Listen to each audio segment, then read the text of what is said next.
Hello, everyone. Yes, I see more light. If we could bring a little bit more light into the room so people can see each other. Hi, my name is Pablo SUAREZ.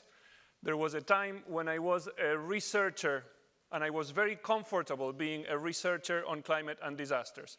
I did my mathematical models, and I concluded conclusions, and then not much happened. So I am now working in the connection between climate information and decisions for the humanitarian work. I am Associate Director for Research and Innovation at the Red Cross Red Crescent Climate Center. As you heard from our previous colleagues, we are supporting Federation, national societies, ICRC, and others to understand and address the consequences, the humanitarian consequences of everything from tomorrow's hurricane to long-term sea level rise. So we have a comfort zone where we do what we know how to do, and that's fine. But things are changing so fast that we need to explore new ways. We need to find that space where magic can happen. So as someone who communicates science, I often had to take information like this to extremely busy people from the Red Cross and other entities. And guess what? I was very, very good at putting people to sleep. Because if I show you this, and I tell you all the mathematical background and the scientific and the this and that, and then what do? You see this, what do? Do you order massive evacuations, or do you send 2 volunteers to talk with a junior person at the Ministry of Health? You need to make decisions, and your decisions can lead to action that is good or that is bad. And you will have to live with the consequences. Now, information that is allegedly useful is often sent to a passive audience. And then we don't really know what happens. And in my experience, when I was talking science to a passive audience, I was noticing the brains of my target audience shrinking. So we're going to try something different this time.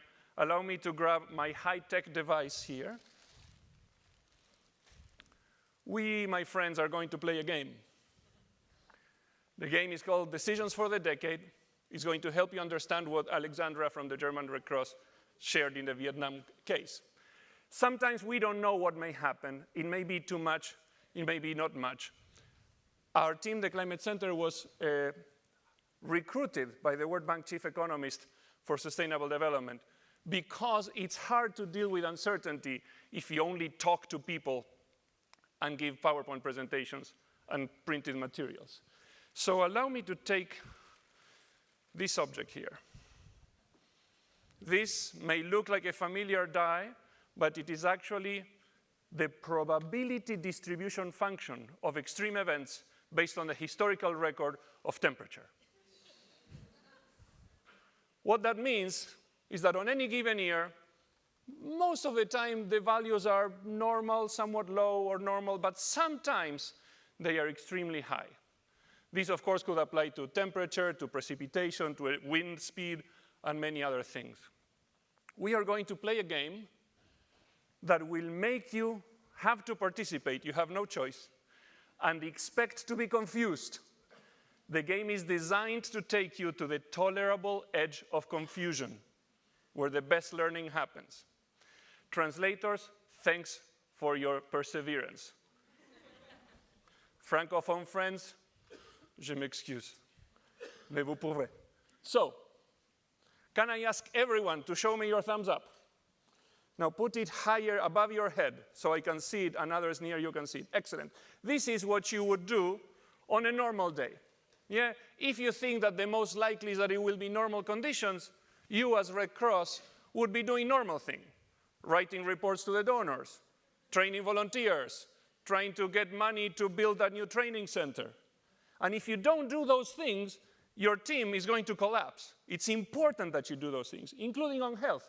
You may need to train people on HIV/AIDS prevention, basic sanitation, etc.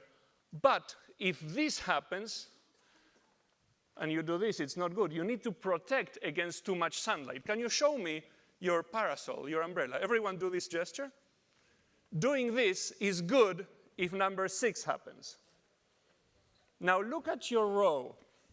Each one of you is sitting on a row. You can bring your arms down. So Virginie and Priya, you're in the same row, you're in the same team. Your team may be the winning team or the losing team. Each one of you look around you, because those people, even in the far end of your row, they are your team. In this game, your team will either be a winning team or a losing team. I wish you success. So here's what we're going to do. When I say so, you will all stand up. And if you think that the most likely number is a 1, 2, 3, 4, or 5, it's a good idea to do thumbs up. If you think that a 6 will happen, it's a good idea to protect against the extreme. If your decision is wrong, you will sit down. Basically, you don't get money for the next round because you did the wrong thing. If your decision is right, you stay standing and you move on to the next round. At the end of a few rounds, the row with the most people standing is the winning row. Is it clear? Even if you're confused, don't worry, we'll have a practice round. Everybody stand up. Look at your row. Try to find a balance. How many thumbs up? How many umbrellas? You have 10 seconds. Look around. The die is normal. There is no special device, no remote control. Make your decisions. How many umbrellas? How many thumbs up? 5, 4, 3, 2, 1, and stop. So in the front row, there's one umbrella, thumbs up, another umbrella. So roughly 1 in 6, 1 in 8. Keep it up, keep it up. You're working now. When you're doing this, you're training people and getting money and so on. That row over there, one umbrella. Most of you have a majority, which is perfectly reasonable, right? Now, when I roll it, which will determine what happens, some of you will sit, some of you will stay. Let's see what happens.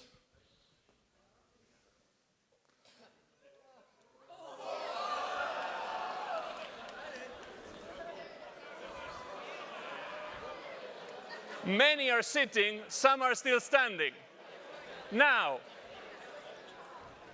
okay, if I throw it again, do you think, those of you who are still standing, you have a chance to keep your umbrella or to change to thumbs up. What do you think will happen? Make your decisions. 5, 4, you can give advice, everyone else. 3, 2, 1, and stop. You see that there's many, many thumbs up now. Because even though the previous round you got unlucky, the most likely is not a 6. Now we go on to everyone stand up. That was a practice round. Now we go for real. But I'm going to share with you some information. This is the new reality.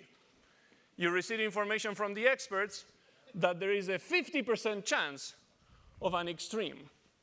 On a normal day, a normal year, the chance is more like 15% or less. But now it's 50%. So I'm going to show you my special contraption, also high-tech.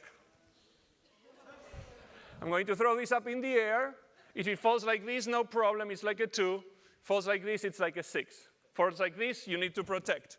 Falls like this, you should do thumbs up. What are you going to do? Look at your row. Look at your row. 5, 4, 3, 2, 1, and stop. If you look around in this front row, there's at least half protecting. The same seems to be true of most of you. My friends, congratulations, you're smart. When conditions are normal, do mostly the normal thing. When conditions are weird and the risk is elevated, invest more in protection. Now, I'm not going to throw this. You may sit down if you want. I know you're anxious. I know you want to see what would have happened. But let me tell you a story. Most of our time, when science tells us it's no longer normal, the risk is now enhanced because hot air is coming from the Sahara or because of whatever strange condition has happened, what do we do as Red Cross? We wait for the bad thing to happen, and then it hits us, and then we don't find the money to go protect the people who were hit. What we're proposing is that when you know from science that you go from normal conditions to more elevated risk of extreme event, the time to act is not after the shock. It's as soon as science tells you that something may happen. So very few slides to finish this. Why forecast-based financing? Why do what Alexandra shared before? Because information, we don't want to let it sit and turn us into a shrinking brain. We want it to feed into good decisions that have better consequences.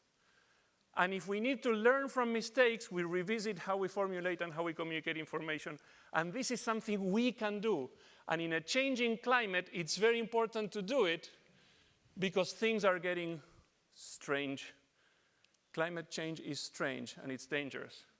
And the risks are changing more and more to the point that even in a normal day, it's no longer going to look like this. The new climate may become something like this, yeah? Where if it falls like this, you need the protection. What are the chances?